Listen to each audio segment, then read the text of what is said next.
crowd of people. Head down, stand your ground, same sound. I found myself walking at a pace, melting face. I trace my fingers over my skin. Don't let the mask slip. I'm hiding. All trying. Identity refracted in electromagnetic waves.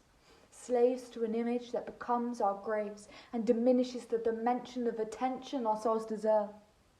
Let's observe another universe. Conversation interspersed with eye contact. Interaction a source of freedom as people become a priority. Honesty over hypocrisy. Impact children's children with acts of generosity. Curiosity crafted into creativity as passivity is overpowered by a community that crucially captivate an opportunity for living free. A thinking about someone other than me. This land is diverse, but diversity is not seen. These people are colourblind. They don't look behind at the person in the street unless to greet a stranger with a smile of integrity that calls them who they're meant to be. Rest comes first. A Sabbath is birthed and productivity follows from positivity that births brilliancy.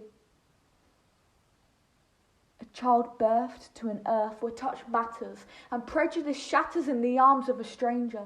As nature exchanges meaningless situations for transformed destinations.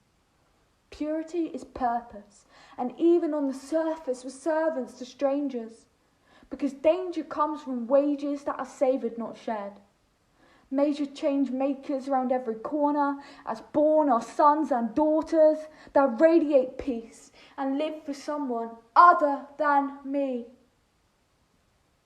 Is this not the universe we want to see? Where freedom becomes our identity, as we're not fighting to be seen in a sea of people that steal our individual dreams and drown our screams for help. Addicted to a screen, where popularity and pornography constantly feed our mind with lies that disguise as satisfaction and objectifies women, that dehumanize our lives and suck our hearts dry. Charged tablets, but the battery of our soul runs empty. Technology can be subtle, but it rattles the cages of our desires, so we require more and more and more and more and more. Suicide survivors living behind scars. Prison bars are familiar territory as our stories are distorted by conformity. Machines of money makers where paper matters more than our neighbour. We become the paper. Easy to tear, thin skin. Barely breathing under the weight that ensnares us as we compare our failures. The trainers on our feet matter more than the smile between our teeth. Has our DNA morphed into one, as we are desperate to be different yet feel insignificant? Suffering our advocate while feeling inadequate. Faking who we're meant to be with a virtual reality. If they don't see me, I will fit the mould. The mould. The mould that has a stronghold over a generation of humans. Controlled by a perspective that holds us introspective. Is it going to take more than a virus to lift our eyes to new horizons? Where we're diamonds being crafted, active and uprising as we realise our value and acknowledge what we can do. Societal norm must change if we are to exchange our future for revenue. And if you think I'm talking about money, you've missed the point.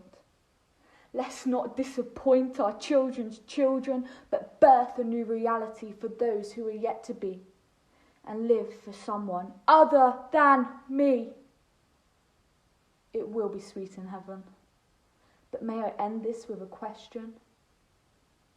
Are we really alive or merely inhabiting a virtual archive?